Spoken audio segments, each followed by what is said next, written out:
किसानों की आय दोगुनी करना है तो उसमें ये बहुत महत्वपूर्ण कड़ी है। इस क्रम में हम हमारे बहुत ही नेता की कृति के विजय सिंह भदौरिया जी बैठे हैं।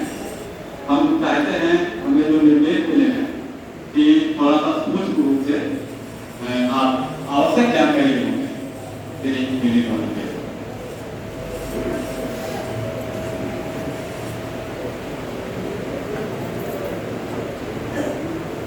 धन्यवाद बैठक यहाँ मंच पर उपस्थित बड़े भाई श्रीमान ठाकुर साहब गढ़वाल जी, छोटे भाई जी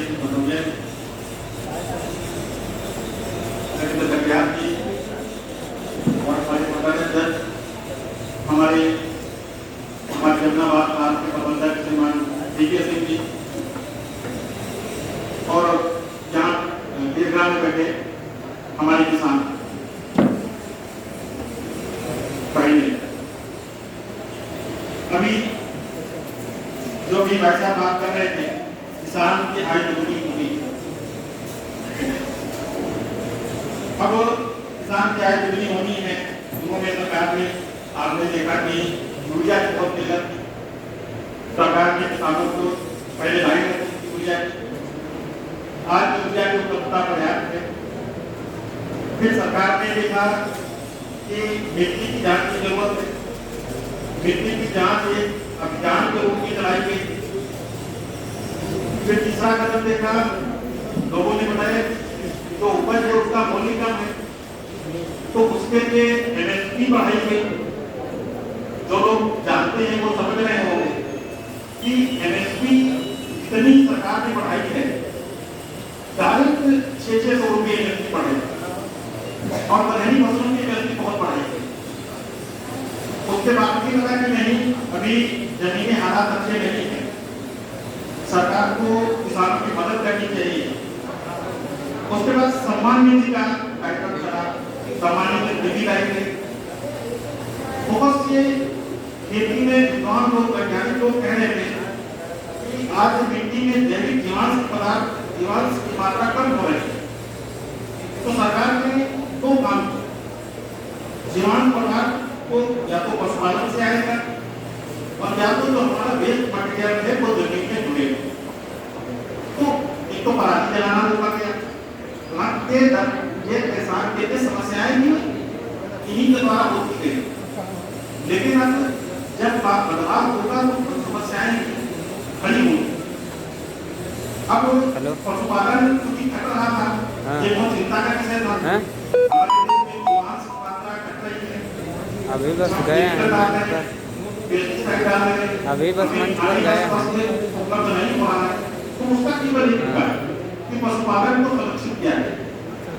अब उसमें भी दिक्कतें आई, सभी के साथ दिक्कतें आई, लेकिन वो बातें हैं जो आप लोग जानते हैं, जो आप लोग को रोज बताई जाए हमारे प्रतिनिधियों के माध्यम से, हमारे अधिकारियों के माध्यम से। इसके अलावा कुछ बातें ऐसी नहीं है जो शायद आपको नहीं पता। सब गन्ने के किसान हैं यहाँ पर, आप लोग देख रहे हैं कुछ दिन पहले ये बजाज चीनी में आपको चीनी दे दी, उसने पेमेंट देना बंद कर दिया। चीनी देना तो नहीं होता, पर्ची जो निर्गत होती थी चीनी मिल के द्वारा पर्ची निर्गत होती थी। इसके अलावा चीनी की रेट को डाउन हो रही है, तो ये भी सोचना था कि चीनी की जगह रखने से क्या बन सकता है, तो आपने देखा इथेनॉल बनाया गया। इसके अलावा आपने देखा कि लाल आर्डर इतना बेकार था, घटतौली 3 कुंटल की घटतौली होती थी एक तारीख को, उस पर भी लगाम लगाई गई। इसके अलावा आज आप देख रहे हो गन्ने के पौधे आपको मिल रहे हैं। आपको गन्ने का बीज चाहिए होता था तो ट्राली दे करके का गन्ना सेंटर, आज आप मोटरसाइकिल पे कैरेट करके ले आए।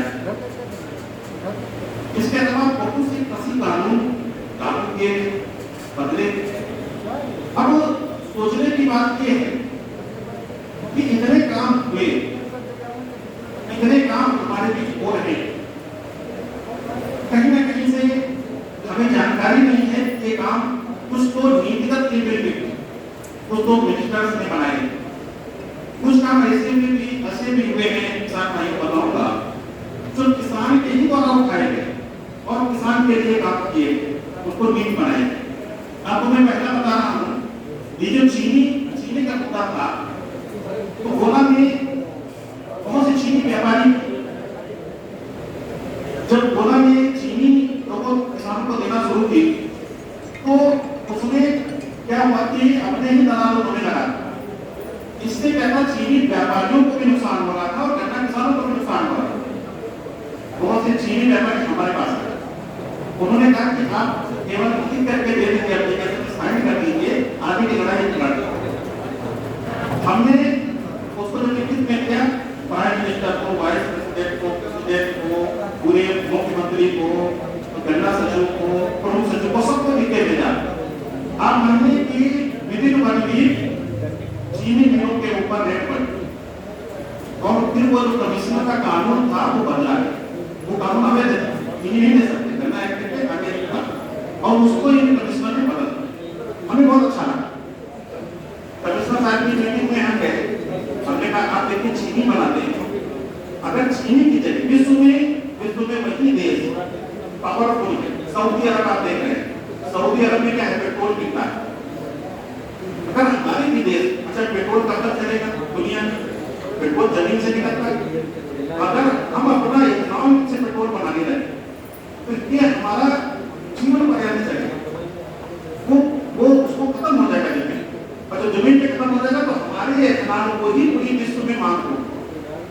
तो हमने कमिश्नर साहब से कहा कि इथेनॉल बनाएंगे पूरे विश्व में। अगर आपको गन्ने की हमेशा आप उनके का कहना चाहते हैं कि घटना कितना भी बोलो, हम गन्ना पे रहे, तो आपको इथेनॉल बनाना पड़ेगा।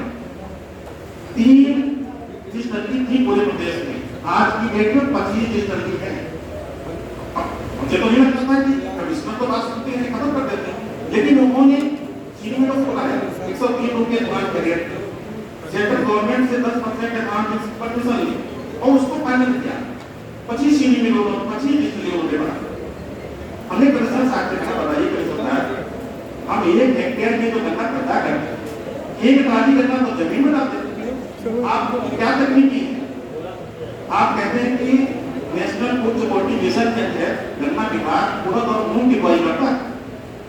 आप अगर चीनी को जमीन में जाने से रोक पाएंगे तो फूड सिक्योरिटी का आपको ज्यादा बेहतर प्रबंधन होगा।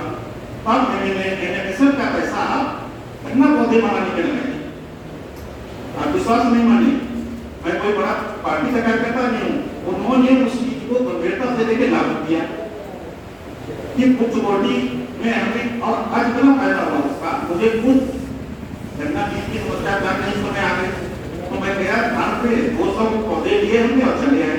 तब मुझे लगा, जब भी पहले जाता था ट्राली लेकर, तो ट्राली लेकर के जाते हुए तो मुझे आपको मोटरसाइकिल पे हम मंगवा दिए पौधे, 5 रुपए की ज्यादा है जरूर, लेकिन उसकी पूरी घास अगर देखो तो 5 रुपए ज्यादा नहीं। तो ये बड़ा अच्छा काम हुआ। पर्ची जब चीनी मिले, जब बात होती थी गन्ना पर्ची समिति से निकलेगी, तो हमारे गन्ना प्रतिनिधि कहते थे कि समिति में तो किसान वोट करेंगे मजदूर का, समिति से कैसे पर्ची निकलता है, असंभव। लेकिन आप देखिए कमिश्नर ने ठाना कि चीनी मिलों से पर्ची नहीं निकलेगी, हमारे किसान की पर्ची समिति से निकले, और उन्होंने करके दिखाया। आप देखिए, अभी हम गए थे, आप देख रहे खेती में आज आय दुगनी होनी है, उसके लिए महत्वपूर्ण चीज जो हमारे कृषि वैज्ञानिकों ने कहा कि अगर आय दुगनी करनी है तो स्टोरेज और प्रोसेसिंग, आप अपना जो माल पैदा करते हैं उसका रूप अंतर करके आप बेचें। अगर आप अरहर पैदा करते तो दाल बेचिए, अगर आप गेहूं पैदा करते तो आटा की ब्रांडिंग करिए, आटा बेचिए, गन्ना पैदा करते हैं तो खुद भी आप बेचिए, केवल चीनी पे डिपेंड मत रहिए। ऐसे आपके प्रोडक्ट में जो हम प्रोडक्ट में प्रोसेसिंग का पार्ट है हम छोड़ देते। आज आप देख रहे हैं रोजगार की बहुत कमी हो रही है, और जो हमारे कृषि के रोजगार उनको करना नहीं चाहिए। तो कहीं ना कहीं से आज इन दिशा में कृषि कानून में भी, मंडियों में आप आपको छूट दे दी कि कहीं पर भी आप बेचिए, अपना माल कहीं पर भी बेचिए। तो ये तो बहुत अच्छी छूट मिलेगी, इससे किसान बहुत लाभान्वित होगा। आपका प्याज है, बहुत सी ऐसी फसलें थी जिनका स्टोरेज आप नहीं कर सकते थे, एसेंशियल कमोडिटी एक्ट के उनका आप स्टोरेज कर सकते हैं।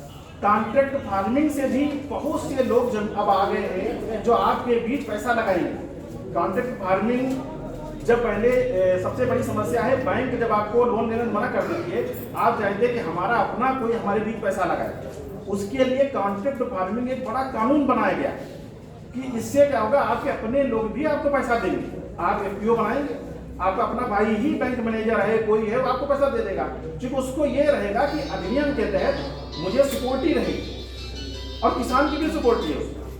तो कॉन्ट्रैक्ट फार्मिंग से इन्वेस्टमेंट बढ़ेगा हमारे बीच, और इन्वेस्टमेंट बढ़ने के साथ साथ उत्पादकता भी बढ़ेगी। आप देखें गन्ने में, मैंने देखा गन्ने की उत्पादकता भी बढ़ी है, पूरे प्रदेश का सबसे ज्यादा पेराई की है गन्ने में रिकवरी भी बढ़ी है, कुल उत्पादन भी प्रदेश का सबसे ज्यादा बढ़ा है।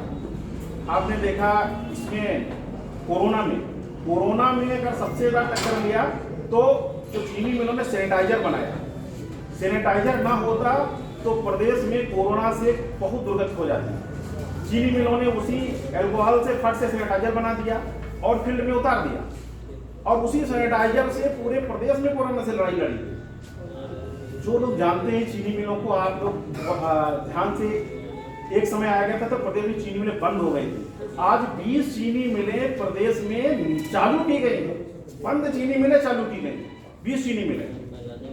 आप अगर देखेंगे तो एक तरीके से कृषि में, गन्ने में एक क्रांतिकारी परिवर्तन है। जो हमारे प्रदेश की जो सरकारें हैं, देश की जो सरकार है, वो किसानों के लिए इतने कड़े कदम उठा रही है, उसमें संभावनाएं हैं, कहीं कहीं पे परेशानियां भी उठानी पड़ रही हैं। अब आप देखें कि जब ये पौधा बनाया गया तो हमारी महिलाएं जो माताएं हैं, पौधा जब बनाया कि भाई पौधा से, जब पौधा गन्ने से पौधा बनाया जाएगा और किसान को दिया जाएगा, तो उसका काम किसको दिया गया? हमारी माताओं को दिया गया। समूह के माध्यम से इनको सब्सिडी दी गई कि पौधा बनाने का काम कौन करेगा? माताएं करेंगी। और इतने समूह खड़े हो गए पूरे प्रदेश में, एक थोड़ी सी बदलाव से ही रोजगार की संभावनाएं खड़ी हो गई। तो एक वुमेन एम्पावरमेंट, महिला सशक्तिकरण का भी कार्य इसी के साथ। तो आप इसके साथ गुड़ महोत्सव भी मैं गया था लखनऊ।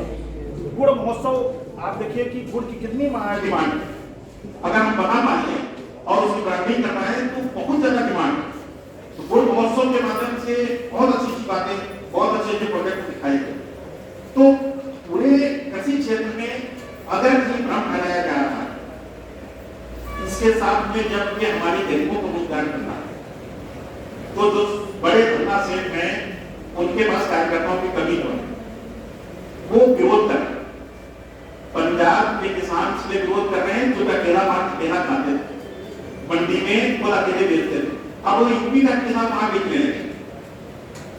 कर्नाटक में, हमारे देश में कर्नाटक से दाल आती, आप पैदा कर्नाटक में होता था और विविधता हमारे देश में कर्नाटक से दाल आयात की जाती।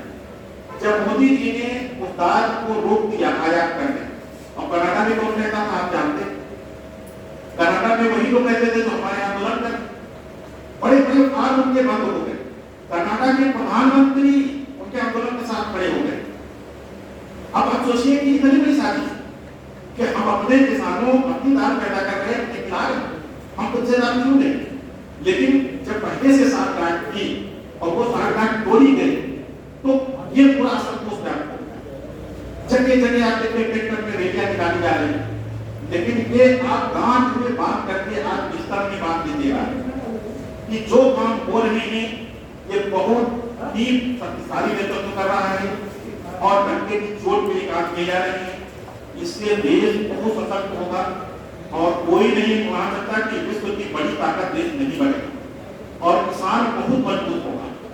कुछ लोग जो ऐसे असंतोष और भ्रम फैला रहे हैं वो भी बहुत जल्दी पैर को प्यार करें। आप जो जनता के बीच में प्रचार होगा, ये बातें जनता की जाए तो उनको भी जवाब मिल जाए। हम, मेरे ख्याल से हमने जो बातें ऐसी थी कुछ कहीं न कहीं से जागरूकता की गति से आज के बीच नहीं आ पाए, हमने प्रयास किया है उन बातों को आपके सामने रखने का। और मुझे पूरी उम्मीद है कि सभी लोग पढ़े हैं, सभी लोग देश के बारे में सोचते हैं, परिवार के बारे में सोचते हैं, तो निश्चित रूप से आने वाले भविष्य में सभी योजनाओं के साथ आप खड़े होंगे और सरकार के साथ मिल करके इस देश को, खेती को और देश को और सशक्त बनाएंगे। इसी बात के साथ बहुत बहुत धन्यवाद। आपने बात ध्यान से सुनी। जय हिंद, जय भारत।